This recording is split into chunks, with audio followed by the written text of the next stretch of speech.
Welcome to another edition of the Save Yourself podcasts. I'm Glyn, and I'm joined as always by Sarah. Good day, Sarah.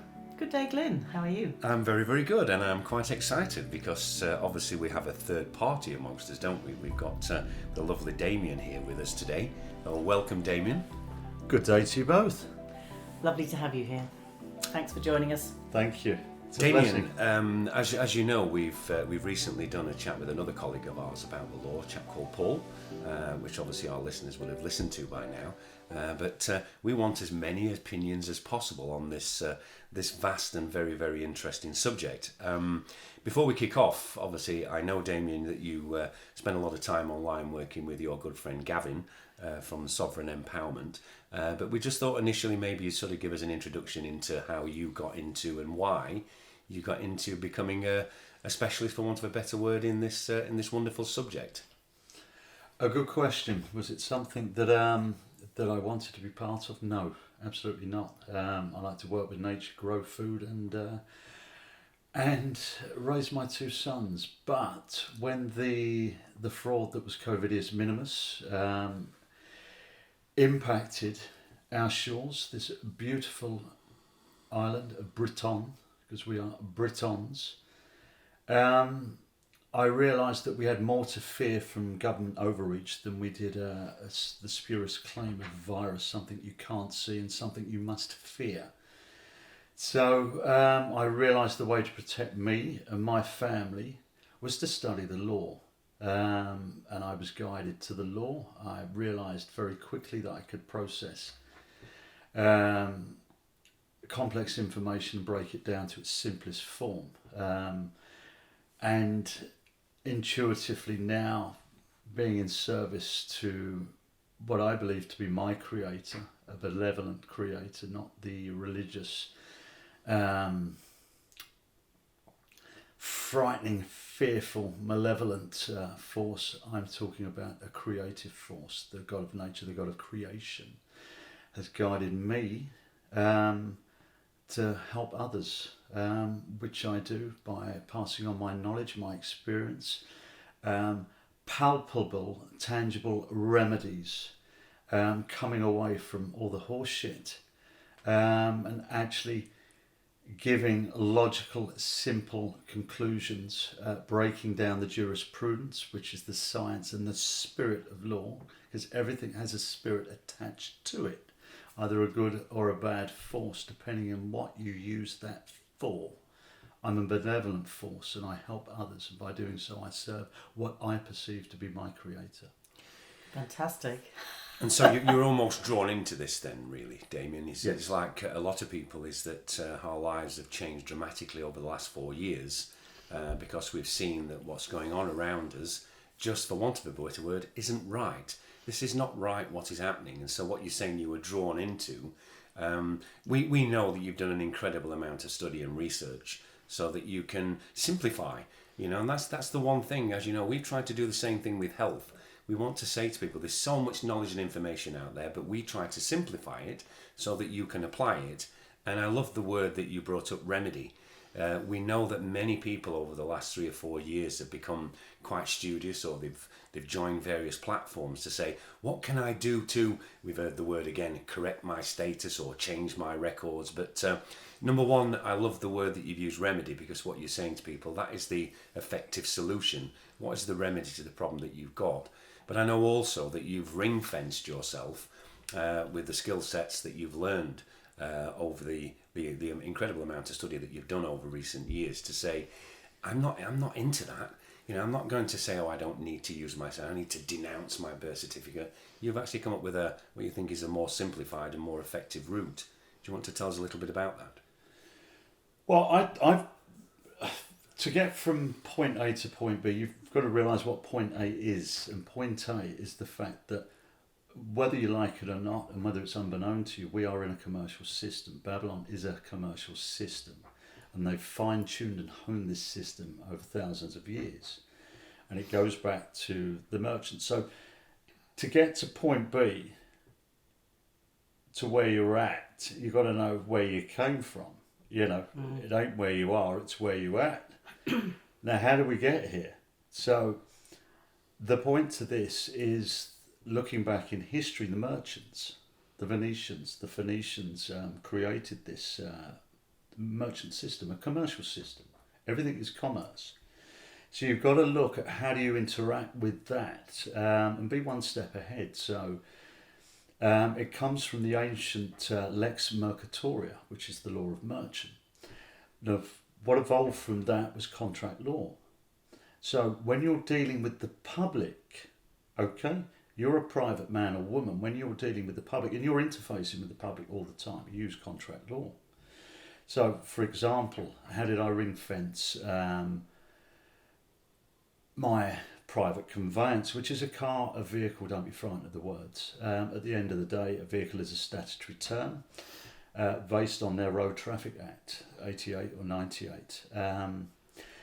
But most people don't realise the driving licence is a contract, and it's a contract because you've given consideration, you've given something of value, money, and you've been given consideration in return. You have a photocard and you've unwittingly signed away your rights. And the people have to understand they have rights, but you've just contracted those away and agreed to be bound by the terms and conditions of the Road Traffic Act.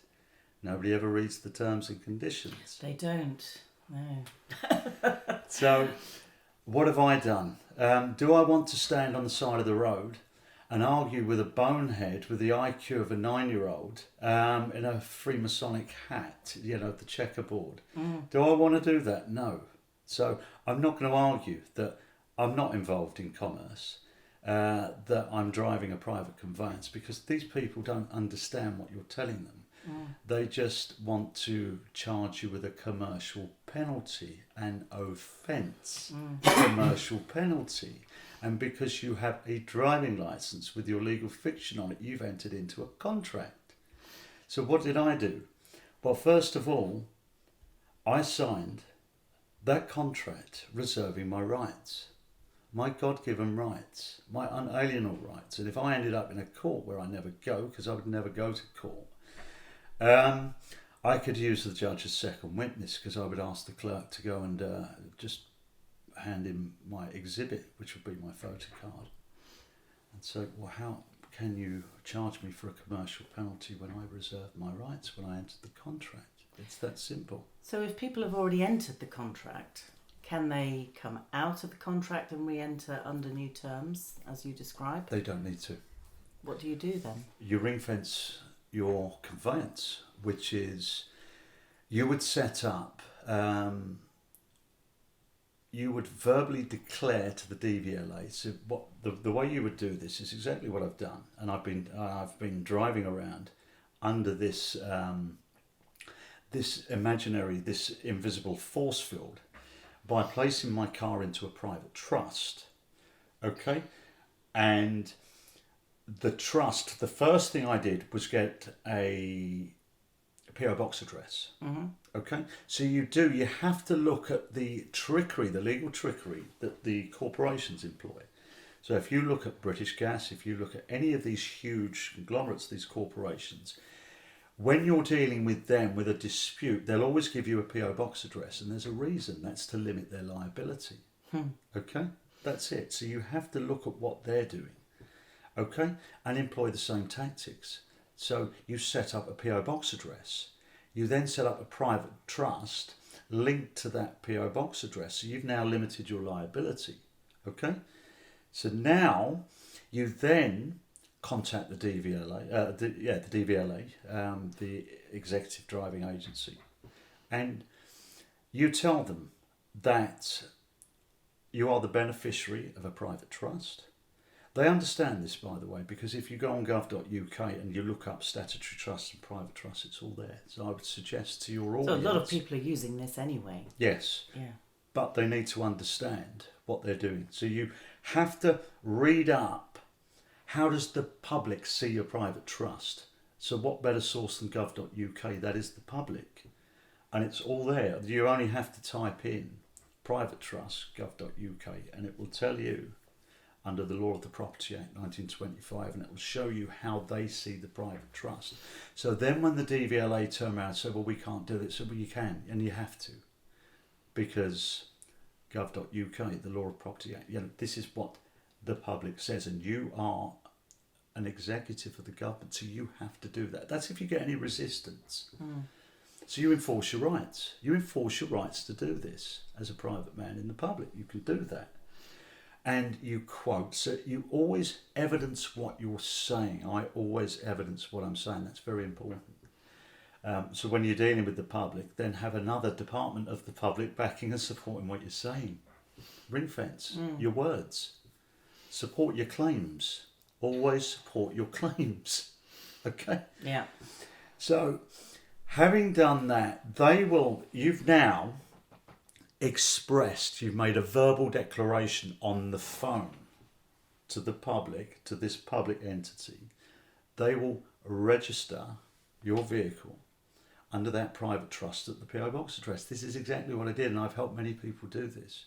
We've never had any problems. My friend Gavin helped 3 people the other week, Yeah. So you can either do this online. Yeah.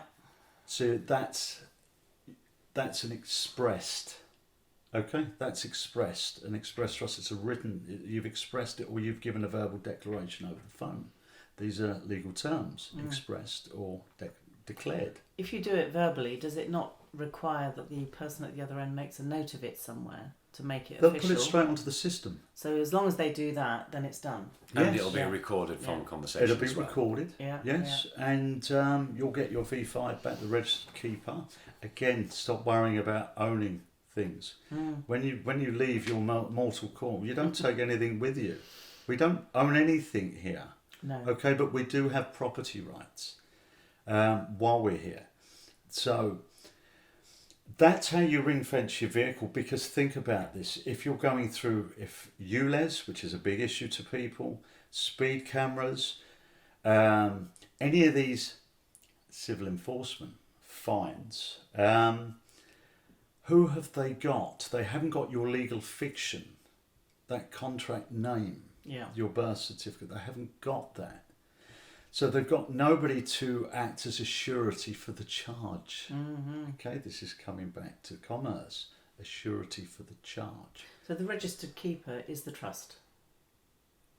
Yeah. Yes, Okay. so you've now got your trust. Instead of your name and your home address, okay, where you are now liable and they will come for your assets, you're a surety for any charge, Yeah.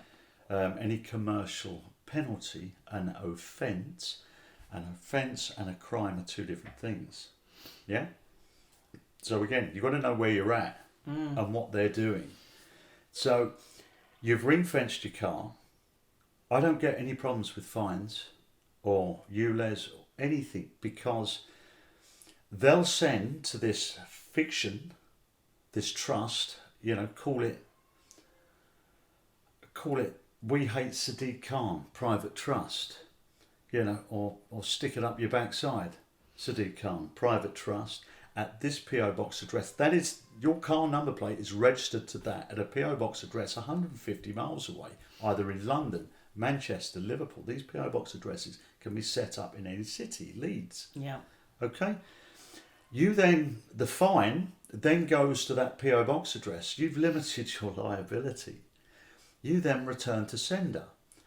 So you're now costing them money. It's great. And it's cost you 1 second to tap the button on your app. This is how simple it is. Yeah. And how much stress is that? Instead of opening these letters and actually believing what they're telling you, this psychological I'm a bad person. I've done something terribly wrong. It's appalling. And I think the point that you're making is we know that this is all about money gathering. Yes. Whether you're having to pay for council tax, whether it's road tax, etc., it's all revenue generation. And what you're really saying is that by you standing up for your rights and having a simple knowledge and applying that, they'll just continue to go for the low-hanging fruit, and they can't be bothered to argue with people who even appear to know what they're talking about, because they're quite fearful of people who have even a basic understanding or knowledge of how you can exercise your own rights. So I've just brought up the subject there of council tax. I suppose something similar applies. How do you go about? Well, again, you've got to know where you're at. You've got to consider, first of all, get past the psychological fear porn that they send you and actually have a look. What are they saying? first of all determine your rights. Do they have a right to tax your right to own property?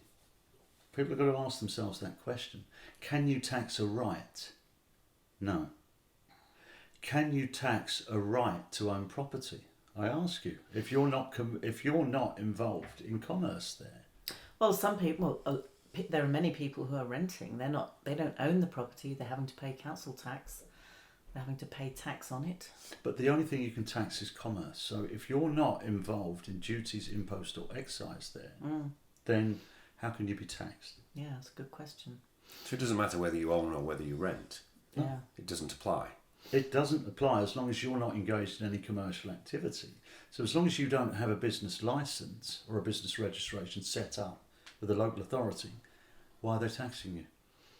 So what procedure would you actually follow there then upon receipt? Obviously you've got to know who you are. You've got to actually know that you've got rights first and foremost. Now, if you ask Joe Blow on the street, do you know what a right is? They'll say, what the hell are you talking about? They don't. It's been bred out of the education system and out of our genetics to know that you've got rights. People are just going around with their heads up their backsides, knowing something's wrong, but they don't know what it is.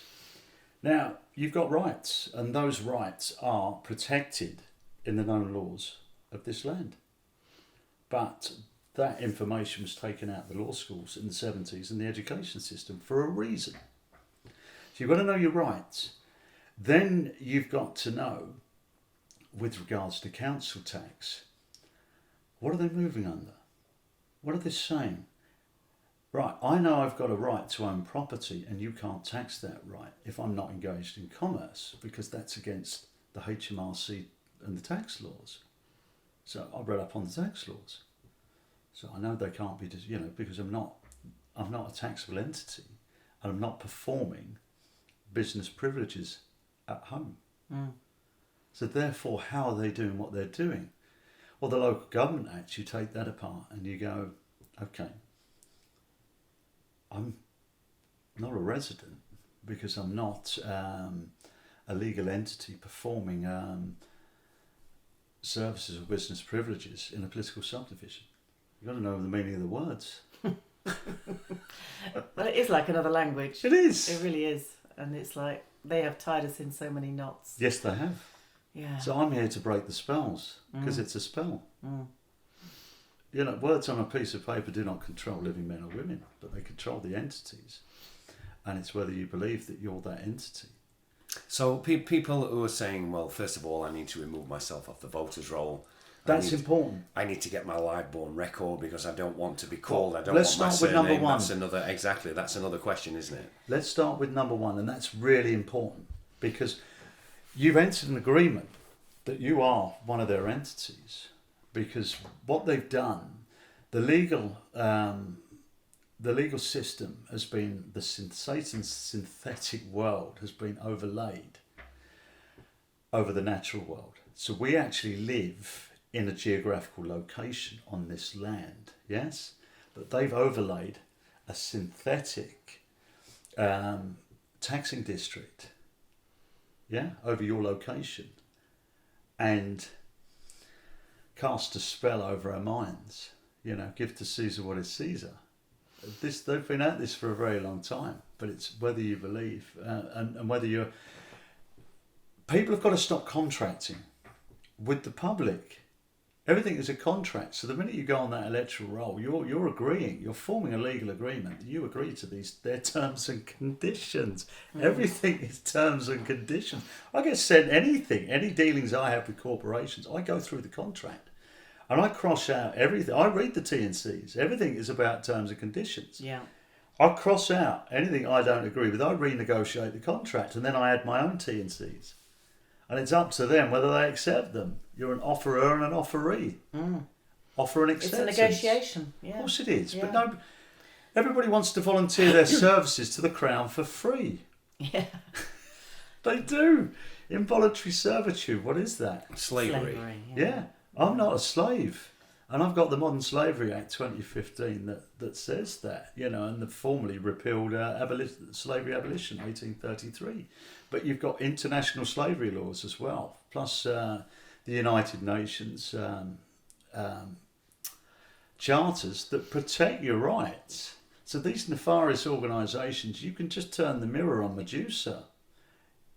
I like to get their acts and statutes and I beat them over the head with them until they submit. Use their shit against them. That's such a great image. Yeah, people have just got to start reading. And the beauty of reading is it just absolutely fires up your IQ and your intellect. You know, I've gone for 4 years from being, you know, once formerly sort of football-loving lager lout to, you know, I think I'd do well in Mensa now. And that's 4 years of hard reading. Yeah. It's just opened my mind. And it's made me sharp. You know, Doesn't it make you realise the capacity that so many people have that is unused? They've got to unlock their mind. Well, their brains. they've been locked into that dream spell or whatever you want to call it of you know, the constructs of society. They've accepted their role and they're just playing it out. And you've bucked the trend. And just to revert back then to how you book the trend, as we're saying, to try and make this simple. I know many people who have said, "Oh, I need to go and do this. I've got to get rid of my surname, call myself by my first name. I need to take myself to the voters' roll. I need a live born record. I need to go and put flags outside of my house, white flags, and I need to create my own shield and emblem." Don't need to do any of that. First of all, let's start with the voters thing. You go to the Electoral Registration Act, and I think I'll confirm this with you and put a link in another time. I believe it's section 70ZE, where it actually says that the person is no longer resident at this address. That's it. Yeah. You say, well, I'm not a person, by the very definition of the Interpretation Act 1978, Schedule 1, that dictates that a person includes using the canons of statutory interpretation means it is inclusive of this class and excludes all else, and it says incorporated or unincorporated. That can only be a business. So I'm not the person, and you've got that act supporting what you're saying, and I'm not a resident because I don't perform business services within the political subdivision. So therefore I am no longer a person resident at this address. They took me straight off. Both forms. There's two forms. One that they sell your data, your information, to third parties that you don't want having, and another one that they keep you on. And I believe they're paid for that. But I'm off both. Yeah. And they don't bother me. I don't get any voter literature. So again, you've just ring-fenced your property. Yeah. I think what will be useful here, again, as we said, is that what we're trying to do here is simplify. And the reason why I brought these two subjects up, council tax and ownership and taxation of vehicles, maybe we can actually write something up in the links and in the notes here, Sarah. Yeah. So we can say to people, you know, if you want to stand up to your local council and say, excuse me, you have no rights to send me a contract for a bill of which I've not agreed with you. And secondly, as Damian was saying, don't worry about whether you own the car or not. Let them keep the ownership of the car. Just set up a trust. And whenever they send a letter to you, just go, thank you very much, return to sender.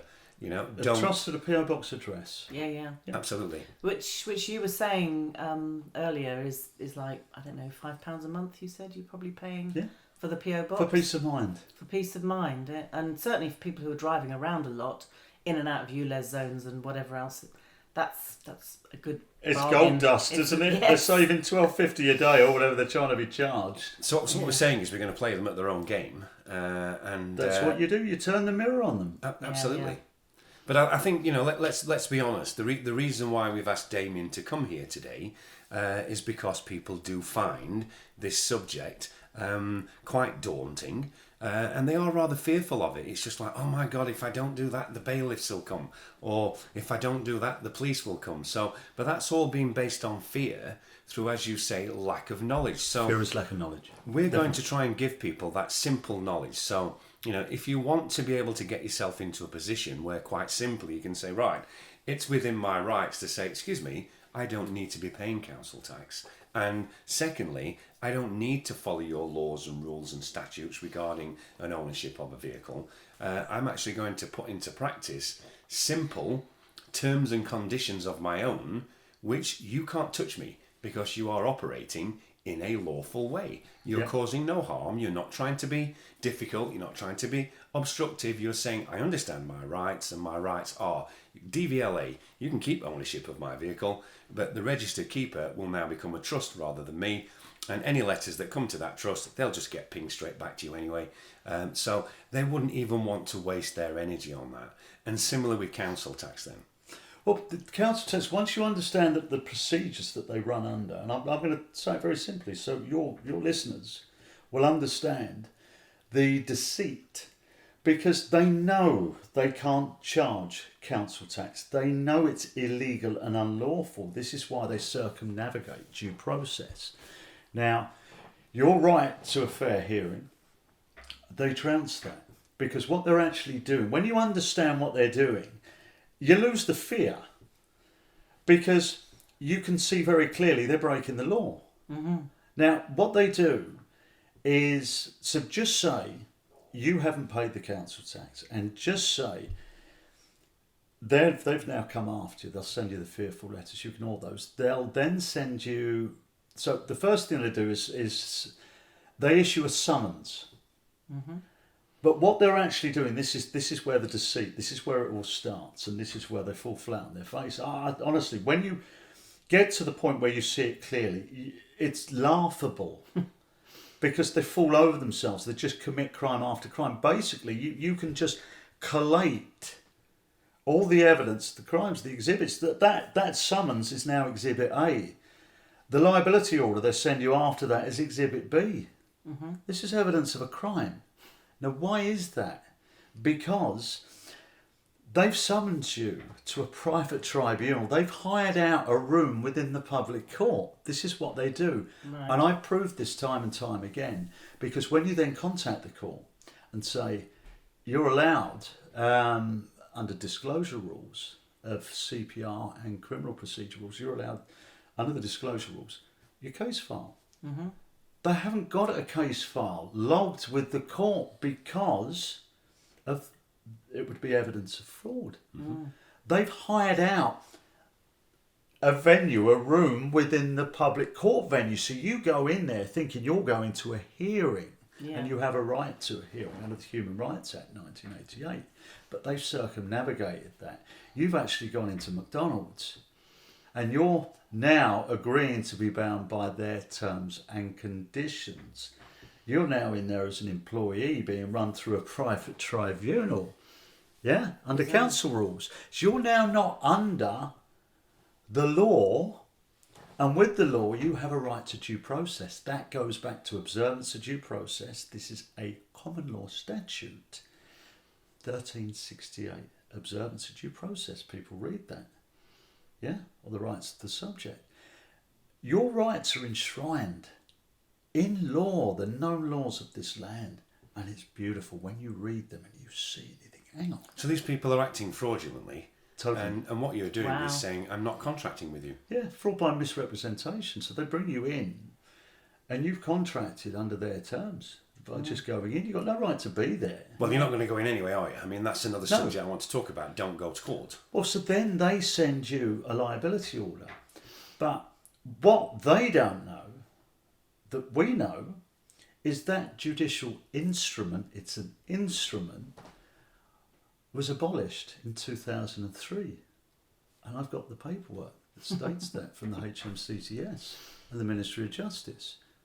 So you go, oh right, liability order, okay, I'll just keep sending me this stuff. This is great for my case file, because you've injured me civilly and I'm looking forward to suing you all in the High Court.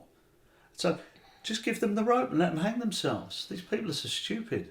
The thing is, though, people are so frightened, aren't they? They get terrified. They get that letter on the mat and it's like, oh, my life is ruined. What am I going to do? How am I going to defend myself against this onslaught? Knowledge is power. Isaiah, my people perish for their lack of knowledge. Mm-hmm. He was a prophet and he was right.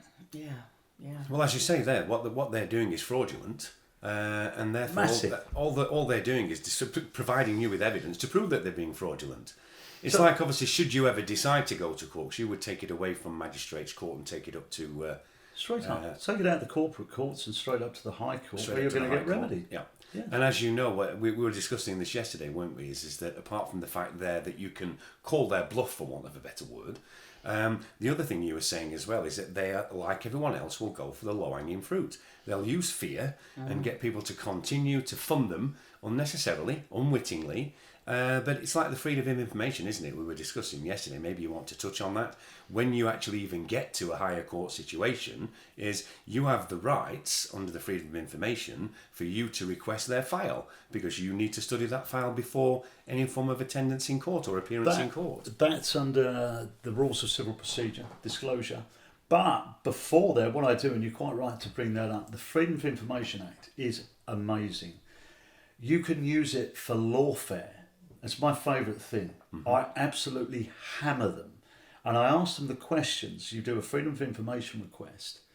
Asking them the questions you already know the answer to, but you want the written evidence that goes in your case file with all their other misgivings and wrongdoing. They're torts. Tort is wrongdoing. So this is why I concentrate on criminal law, tort law. Tort law is to right a civil wrong. Tort, and it's dealing with our public servants. Right. Okay? Tortfeasors, wrongdoers. Yeah? So don't be frightened by these words. I'm going to break this down very simply. So tort law is to address the civil injuries caused by your public servants. This is how you hold them to account. And if you just get the basic law, start with the books, second-hand, £2, £3, £4 a pop, Law Express, that the law students use. This is how I started. Yeah. I need to know what they know. Yes. And then I just took it up another level. I've done this over 4 years. I was that fearful, low-hanging fruit. Now, I absolutely terrorise them. Because I know the law better than they do. Yes, you and I've do. made it my look, I've got no notes here. This is just pouring out because... And I have no ego. I enjoy holding these people to account. Yes. Because we have to. We must. We've got to bring our public servants to heel. Yeah. Yeah. This is because how they we are affect public change. servants. Yes. This is the inversion. This is it's just been twisted around, and suddenly we are being run ragged. Under We've their... become fearful of authority, Yes. and they flipped it. You're right. It is inverted. Horrendous. The servant has become the master, and we've got to redress that. Yeah. Yeah. So just to conclude then on those two areas, and I want to bring on that final subject of people saying, well, I've been unwittingly signed up to a birth certificate by my parents, and I'm now a dead entity cast out to sea. I want to sort of finish on that. So what we'll do then, we'll write up some brief notes on people so that they can understand their relationship with the DVLA and their motor vehicle.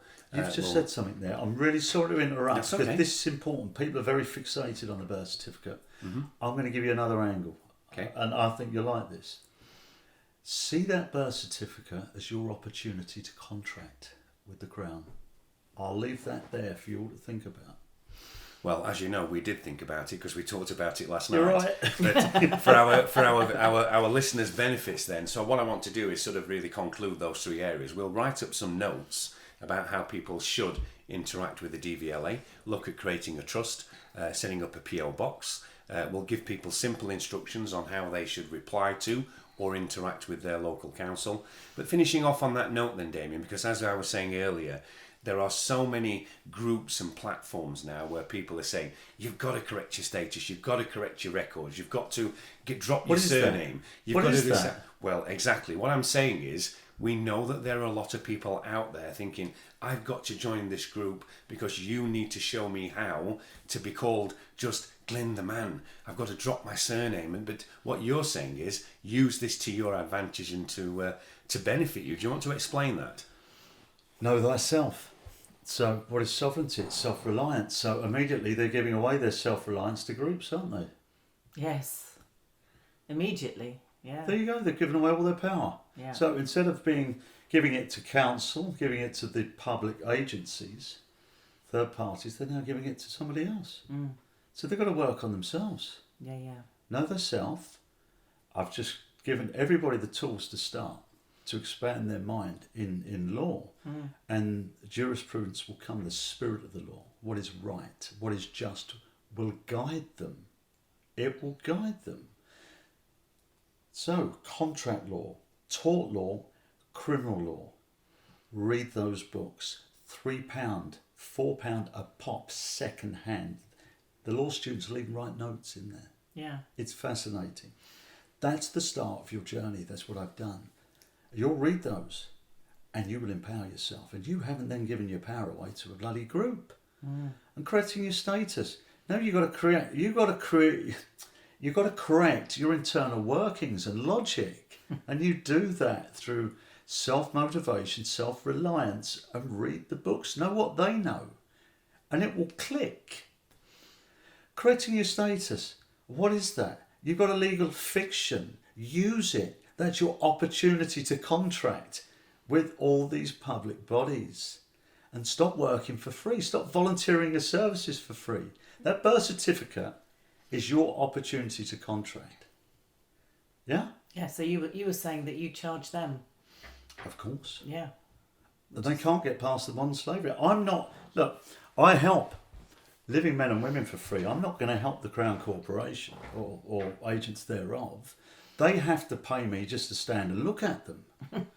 I'm not volunteering my services for free. Involuntary servitude, what is that? Slavery. There you go. So why is everybody... They've got 68 million people in this country volunteering their services for free. Yeah. Think about that. You've got to flip it back. It's a mirror. Imagine Medusa. What are you going to do? Hold the mirror up. Get their acts and statutes, read them, and beat them over the head with them till they submit. You've got the remedy in each and every... I helped a pensioner with a simple contract dispute. I found 3 breaches in the Consumer Rights Act 2015 protecting his rights. People are frightened of these acts and statutes. I got that sorted out in a matter of 2 weeks. They waived the exit fee. They apologised to him, boom, and rescinded the contract. Brilliant. That's the thing, though, is that it takes someone like you, or, obviously there needs to be many more of you around, but there are so many people in society who are not capable of doing that, who can't, get the books, read the books, understand. They say they can't. Well... That's not self-empowerment. I know, but there are people who would really struggle. I had an average IQ. My IQ was shot through the roof because I read so much. Well, it's like a muscle. Yes. You use it or lose it. However, we're all still all in this together and we're here to help. So if anyone's got a question, put it in the comments under this week's podcast. If anyone feels that they have a situation that they feel that is causing them a great deal of stress, ask the questions. We'll answer as best as we possibly can. But Damian's not going anywhere. And I'm sure if anyone's got a question, Damian, that they're struggling with in their personal circumstances, that you'll chip in and give some advice and guidance. I would be happy to oblige. And I think that sort of on that note, so it's been great to have you here today. Thank you. We will really drop lovely to see you. It's been lovely. Yeah. I thoroughly enjoyed it. We will share as much information as we possibly can. This is only the beginning of our potential friendship and working together. As we mentioned earlier, Damian works very closely with his friend Gavin, Sovereign Empowerment. There's plenty of videos there, so we'll drop a link. Please do take a look at some of the conversations that Damian and Gavin have had so far, because there's a lot of very, very useful information that you deliver in these recordings and podcasts that you've done with Gavin. And we'll drop a link for Sovereign Empowerment here as well, so that people can continue to follow your work. Yes, absolutely. Thank you. I can't thank you enough. The information, I have learnt so much from you in the last 24 hours. It's been brilliant. It's been a joy. Right, pay the man. Pay him. There's nothing in this world for free. Hey, no, I'm here to help and I'm here to serve others. So, no, thank you both and God bless you. And I've learnt a lot on the health side with you guys. It's been wonderful. This is an exchange of beautiful energy. It's reciprocal and it's part of the circle of life. It's wonderful. Well, we've done the same thing as you, and I think that's a good point to finish on. Is that really what Damian's saying is that we all need to take responsibility, not only for our health, but to empower ourselves with knowledge, to stand on our own 2 feet and to know what our rights are. So Damian doesn't like to call himself an expert or a specialist in the law, but that's because he's a humble man without ego. I know that you are.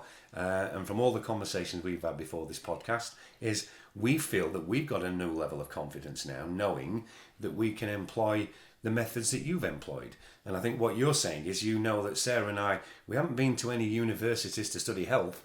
We are just people of common sense with good practice. And we say, your health is your responsibility and you need to look after yourself and the best support you're going to get is nature. So we're all in this together. So let's have the health experts, the law experts, the education experts, the money experts. Let's all help each other to get through this rough ride, because there is a storm coming, but we will ride it out. Definitely. And we'll, I love the saying you said yesterday. Can you recall when you said, I'm either a survivor, Yes. a thriver, or, in your own words, Damian, I think that's a nice, I liked your terminology. We have a choice at this time, at this juncture, right now. You either thrive, survive, or die, and I'm going to thrive. Yes. Well, let's hope we all do, because that's the plan. Yep. But anyway, it's in everyone's own hands. But as we said, we're all in this together. So I don't know what we say these days. Is it goodbye from you or me or him, or is it goodbye from all of us? But anyway, it's goodbye from me. And it's goodbye from me. And God Damian. bless you all. Yep. Thank you. And thanks Goodbye. again for being here. Thanks for coming. Yep. See you soon. And just before we depart, I just want to say, please, if you're enjoying our chats, our podcasts, please like and subscribe. Thank you.